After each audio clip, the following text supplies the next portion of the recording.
Bengaluru ಏರ್ಪೋರ್ಟ್ನಲ್ಲಿ DRI ಅಧಿಕಾರಿಗಳು 40 ಕೋಟಿ ರೂಪಾಯಿ ಮೌಲ್ಯದ ಡ್ರಗ್ ಅನ್ನು ಸೀಸ್ ಮಾಡಿಕೊಂಡಿದ್ದಾರೆ. ಇನ್ನು ಈ ಪ್ರಯಾಣಿಕ ಯಾರು, ಎಲ್ಲಿಂದ ಬಂದ, ಇಷ್ಟೊಂದು ಡ್ರಗ್ನ ಹೇಗೆ ಪತ್ತೆ ಹಚ್ಚಿದ್ರು ಅನ್ನೋದರ ಡೀಟೇಲ್ಸ್ ಇಲ್ಲಿದೆ.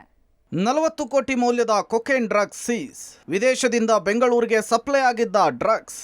ಮ್ಯಾಗಝಿನ್ನಲ್ಲಿ ಕೊಕೇನ್, ಪ್ರಯಾಣಿಕ ಲಾಕ್. ಬೆಂಗಳೂರಿನ ಕೆಂಪೇಗೌಡ ಇಂಟರ್ನ್ಯಾಷನಲ್ ಏರ್ಪೋರ್ಟ್ನಲ್ಲಿ ಡಿಆರ್ಐ ಅಧಿಕಾರಿಗಳು 40 ಕೋಟಿ ಮೌಲ್ಯದ ಕೊಕೇನ್ ಡ್ರಗ್ಸ್ ಅನ್ನು ಸೀಸ್ ಮಾಡಿದ್ದಾರೆ.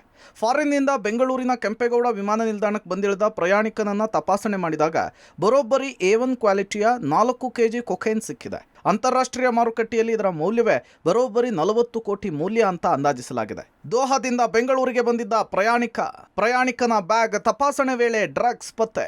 ದೋಹಾದಿಂದ ಬೆಂಗಳೂರಿಗೆ ಬಂದಿದ್ದ ಭಾರತ ಮೂಲದ ಪ್ರಯಾಣಿಕನ ಬ್ಯಾಗೇಜ್ ಅನ್ನ ಡಿಆರ್ಐ ಅಧಿಕಾರಿಗಳು ತಪಾಸಣೆ ನಡೆಸಿದ್ರು. ಈ ವೇಳೆ 2 ಸೂಪರ್ ಹೀರೋ ಮ್ಯಾಗಝಿನ್ ಪತ್ತೆಯಾಗಿದೆ. 2 ಮ್ಯಾಗಝಿನ್ನ ಮೇಲೆ ಕವರ್ ಇದ್ದು, ಕವರ್ ಸೀಲ್ ಮಾಡಿದ ರೀತಿಯಲ್ಲಿದ್ದ ಬಿಳಿ ಬಣ್ಣದ ಪೌಡರ್ ಪರೀಕ್ಷೆಗೊಳಪಡಿಸಲಾಗಿದೆ.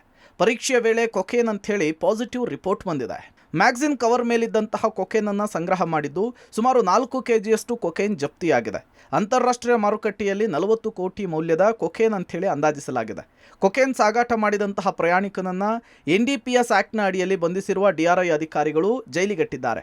NCB, ಡಿಆರ್ಐ ಹಾಗೂ ರಾಜ್ಯ ಪೊಲೀಸರು ಈ ಡ್ರಗ್ಸ್ ದಂಧೆಕೋರರನ್ನ ಆಗಾಗ ಮಟ್ಟ ಹಾಕ್ತಾ ಇದ್ರು. ಡ್ರಗ್ಸ್ ಒಳಬರೋದು ಮಾತ್ರ ನಿಲ್ತಿಲ್ಲ. ಅಧಿಕಾರಿಗಳ ಚಾಕಚಕ್ಯತೆಯಿಂದ 4 kg ಕೊಕೇನ್ ವಿದ್ಯಾರ್ಥಿಗಳ ಕೈಗೆ ಸಿಗೋದು ತಪ್ಪಿದಂತಾಗಿದೆ. ದೋಹಾದಿಂದ ಬೆಂಗಳೂರು ಕೆಂಪೇಗೌಡ ಅಂತಾರಾಷ್ಟ್ರೀಯ ವಿಮಾನ ನಿಲ್ದಾಣಕ್ಕೆ ಬಂದಿಳಿದ ಪ್ರಯಾಣಿಕನಿಂದ ಸುಮಾರು 40 ಕೋಟಿ ಬೆಲೆಯ ಕೊಕೇನ್ ಅನ್ನ ಡಿಆರ್ಐ ಅಧಿಕಾರಿಗಳು ವಶಕ್ಕೆ ಪಡೆದಿದ್ದಾರೆ. ಆ ಕೊಕೇನ್ ಏನಿದೆ ಸುಮಾರು 4 kg ತೂಕವಿದ್ದು ಇದು ಅಂತಾರಾಷ್ಟ್ರೀಯ ಮಾರುಕಟ್ಟೆಯಲ್ಲಿ 40 ಕೋಟಿ ಮೌಲ್ಯದ್ದು ಅನ್ನೋ ಮಾಹಿತಿಯನ್ನ ಇದೀಗ ಡಿಆರ್ಐ ಅಧಿಕಾರಿಗಳು ಖಚಿತಪಡಿಸಿರೋದು. ಸದ್ಯ ಪ್ಯಾಸೆಂಜರ್ ಏನಿದ್ದಾನೆ ಈತನನ್ನ ವಶಕ್ಕೆ ಪಡೆದು ವಿಚಾರಣೆಯನ್ನ ನಡೆಸಿ ಇದೀಗ ಆತನನ್ನ ಬಂಧನ ಮಾಡಿ ಜೈಲಿಗೆ ಕಳಿಸುವ ಕೆಲಸವನ್ನ ಡಿಆರ್ಐ ಅಧಿಕಾರಿಗಳು ಮಾಡಿದ್ದಾರೆ. ಕ್ಯಾಮರಾ ಪರ್ಸನ್ ಅಕ್ಷಯ್ ಶೆಟ್ಟಿ ಜೊತೆ ನರಸಿಂಹಮೂರ್ತಿ, ಪಬ್ಲಿಕ್ ಟಿವಿ.